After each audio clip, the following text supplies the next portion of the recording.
आपल्या शरीरामध्ये एक जादूचं घर असतं, अंडाशय याला म्हणतात. आणि त्या अंडाशयामध्ये आईच्या गर्भात आपण असतो ना, तेव्हाच स्त्रीबीज असतात.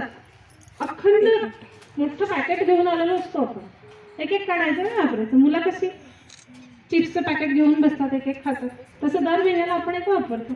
आणि मग 35, 40, 42 झाल्यानंतर हळूहळू त्याची संख्या कमी व्हायला लागते आणि त्याचं काम जिथे कमी व्हायला लागतं तिथे मग आपल्या पाळीचं चक्र थोडंसं गडबडायला लागतं.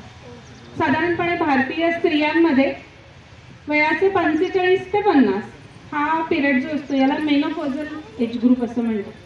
मेनोपॉझल म्हणजे पाळी जाणाऱ्या पिरियड. पाळी जाण्याच्या आधीचं 1 वर्ष आणि गेल्यानंतरची 2 वर्ष बरेच सारे बदल घडत असतात. त्याच काळामध्ये मी सांगितलं की हे बदल कोणत्या कोणत्या लेवलवर होत असतात.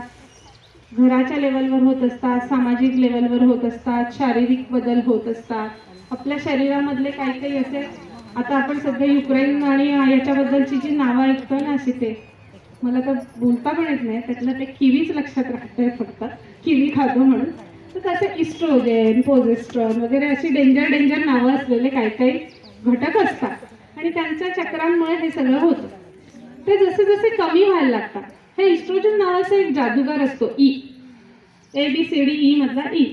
तो आपली त्वचा चांगली ठेवण्याचं काम, आपल्या हाडांमध्ये कॅल्शियम धरून ठेवण्याचं काम, आपल्या हृदयाचं काम चांगलं ठेवणं, हे सगळ्या गोष्टी, आपल्याला उत्साह ठेवणं, आपल्या शरीरामध्ये आनंदी हार्मोन्स, आपण आनंदी राहतो आणि दुःखी होतो, ह्याच्या मागे सुद्धा हे केमिकल्स, हार्मोन्स काम करत असतात. तर ह्या सगळ्याचा कंट्रोल त्याच्यामध्ये असतो.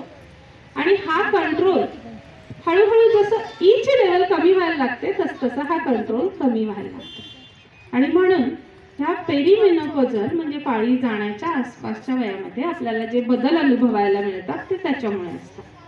आणि बऱ्याचदा काय होतं की सुरुवातीची वर्ष अक्षरशः आपण पळत पळत पळत पळत जबाबदाऱ्यांच्या मागे घातलेली असतात आणि मग इथे लक्षात यायला लागतं, अरे हे सुटून चाललंय, मागे सुटून चाललंय. म्हणजे बदललेल्या शारीरिक रूपापासून मग तिथे स्त्रीला लक्षात येतं, माझे केस गळतायत, माझे केस किती पातळ झालेत, माझे हातपाय दुखतायत, मला उभं राहत नाहीये, संध्याकाळी ना मी इतकी थकून जाते, आधी अगदी मी सगळ्यांना गरम गरम पोळ्या द्यायचे पण हल्ली होतच नाहीये माझ्याकडे.